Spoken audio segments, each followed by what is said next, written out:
পরশুরামের কথায় শেষমেশ বিয়েতে রাজি হয়ে গেল নন্দিনী। হ্যাঁ বন্ধুরা, সম্পূর্ণটা জানতে ভিডিওটা প্রথম থেকে শেষ পর্যন্ত দেখতে থাকুন। ধারাবাহিকের শুরুতে দেখা যাচ্ছে সত্যজিৎ তো পরশুরামকে বলছে যে ওর তো একটা অতীত আছে, ওর স্বামী আগে মারা গিয়েছিল, ওর তো বিয়ে হয়েছিল। পরশুরাম তখন সত্যজিৎকে জানাচ্ছে যে না না সরি, আমি তো এই বিষয়ে কিচ্ছু জানতাম না আগে। সত্যজিৎ এবার পরশুরামকে বলছে যে আমি অনেক কষ্ট করে এই সম্বন্ধটা ঠিক করেছি, ওরাও কিন্তু সমস্ত কিছু জেনে আমার মেয়েকে বিয়ে করতে রাজি হয়েছে। তুমি প্লিজ দয়া করে হাত জোড় করে বলছি তুমি এই সম্বন্ধটা ভেঙে দিও না। পরশুরাম তো এবার সত্যজিৎকে জানাচ্ছে যে আপনি এটা বুঝতে পারছেন না, এটা কিন্তু অনেকটা বড় কাজ, আমার হাত থেকে না সমস্ত তীর বেরিয়ে গেছে। সত্যজিৎ তখন পরশুরামকে বলছে আমি জানি না, আমি কিচ্ছু জানি না, কিন্তু আমার বড় মেয়ের ওর অতীত না অত্যন্ত যন্ত্রণাদায়ক। আর কাল যদি আবারও সেরকম কোনো ঘটনা ঘটে যা ঘটেছিল বহু বছর আগে, ওর বিয়ে হয়ে গিয়েছিল, তারপর ঘটে আসল ঘটনাটা। আমি নন্দিনীকে বিয়ের পর ওকে বিদায় জানিয়েছিলাম, আর নন্দিনীও কিন্তু তার নিজের বরকে হাসি মুখে এখান থেকে নিয়ে চলে গেল। আসলে ওর বিয়েটা হয়েছিল নর্থ বেঙ্গলের এক ফ্যামিলির সঙ্গে, তারা অনেক বড় লোক, জানো তো, অনেক বড় লোক। আমি ওকে কিন্তু অনেকবার করে বলেছিলাম যে তোরা ফ্লাইটে করে চলে যা, ওরা ডিসাইড করলো যে ওরা গাড়িতে করে যাবে। আর তারপর ওরা যখন গাড়িতে করে গভীর রাতে গভীর জঙ্গলের ভেতর দিয়ে যাচ্ছিল, তখনই ওর নন্দিনীর চোখের সামনে ওর বরের একটা বড় সড়ো অ্যাক্সিডেন্ট হয়ে গেল। আমার নন্দিনী নিজের চোখের সামনে নিজের স্বামীর মৃত্যুটা কিছুতেই মেনে নিতে পারলো না, খুব শক হয়ে গিয়েছিল। আর হ্যাঁ, এই ঘটনাটা আমাদের বাড়ির সকলের কাছে একটা বড়সড় দুঃস্বপ্ন। দীপালি তো এবার কাঁদতে কাঁদতে সত্যজিৎকে বলছে যে থাক না এসব কথা, আবার কেন পুরনো অতীত শুধু শুধু মনে করাচ্ছ। সত্যজিৎ তো এবার কাঁদতে কাঁদতে পরশুরামের কাছে হাত জোড় করে বলছে যে জামাই, আমাকে একটা সুযোগ দাও, একটা সুযোগ। পরশুরাম এবার কি বলবে, সত্যজিৎকে বলছে যে শুনুন, আমি চেষ্টা করব, আমি আমার নিজের শেষ পর্যন্ত চেষ্টা করব। এই বলেই পরশুরাম যখন চলে যেতে যাবে, ঠিক তখনই তো সত্যজিৎ পরশুরামকে বলছে জামাই, নন্দিনী আমার মেয়ে আর তটিনীও আমার মেয়ে, কিন্তু আমি নন্দিনীর প্রতি খুবই দুর্বল, কেন জানো? কারণ ওর জীবনে কেউ নেই আমি ছাড়া।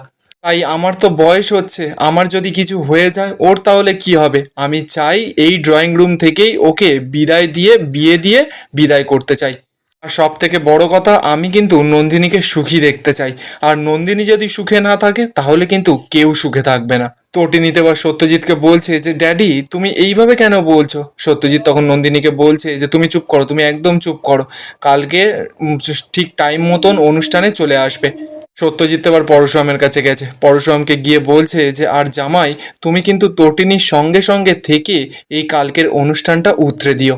তুমি শুধু কালকের দিনটা আমাকে উতরে দাও, তারপর তুমি যা ইচ্ছা তাই করো, যাকে ইচ্ছা তুমি এনকাউন্টার করো, আমার কোনো কিচ্ছু যায় আসে না।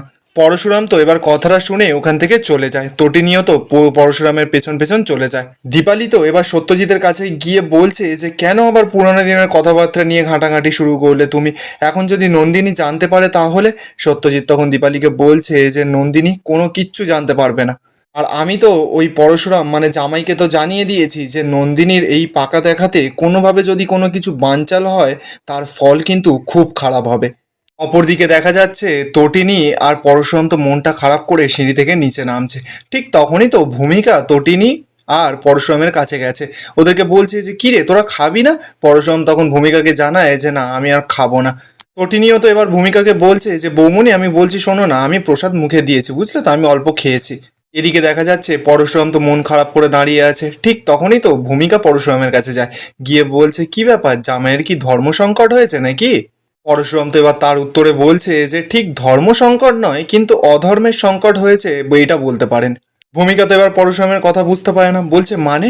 পরশুরাম তখন বলছে মানে, মানে এই পরিবারের লোক আমাকে দাবার বোর্ডে এমন জায়গায় রেখেছে, আমি চাইলে মন্ত্রীকেও মারতে পারি, আমি চাইলে আবার রাজাকেও মারতে পারি, আমি চাইলে আবার গজকেও মারতে পারি, আমি আবার চাইলে ঘোড়াকেও মারতে পারি।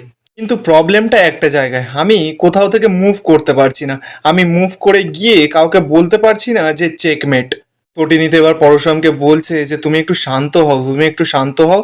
পরশুরাম তো তটিনীকে বলছে যে আমি শান্ত হব, আমি কি করে শান্ত হব? আমি এর থেকে বেটার হতো যে তুমি ওদের সঙ্গে আমাকে না দাঁড় করাতে, আমি এখানে আসতামই না।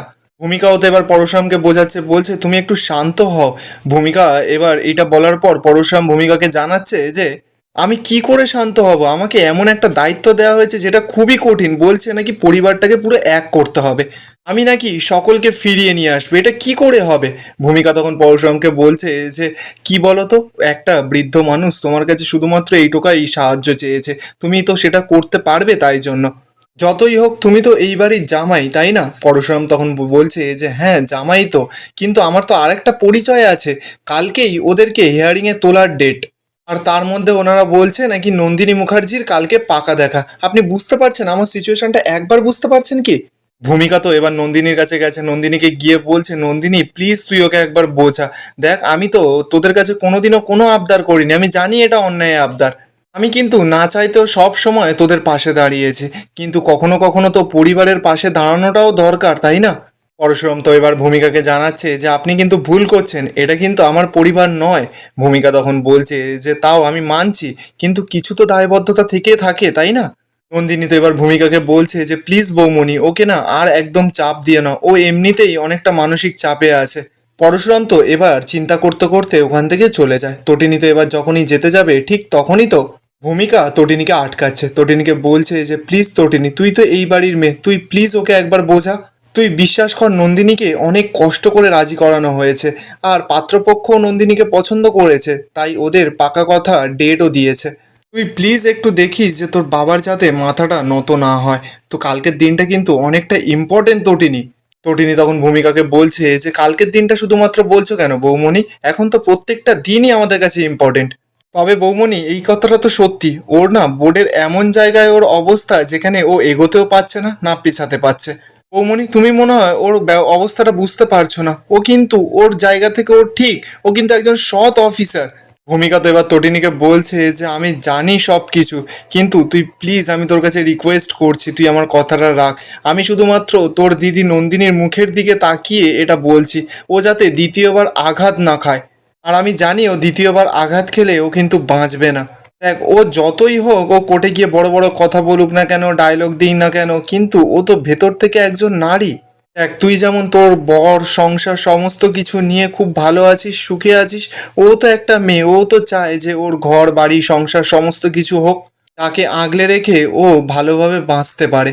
আর ওর জীবনে আছেটা কি তুই বল তো, প্লিজ আমার কথাটা তুই রাখ। তটিনী তখন বলছে যে বৌমনি আমি চেষ্টা করে দেখছি, এই বলেই তো তটিনী ওখান থেকে চলে যায়। আর এখানেই আজকের পর্বের আপডেট শেষ হয়ে যায়। আপনাদের কি মনে হচ্ছে পরশুরাম এবার শেষমেশ কি করবে?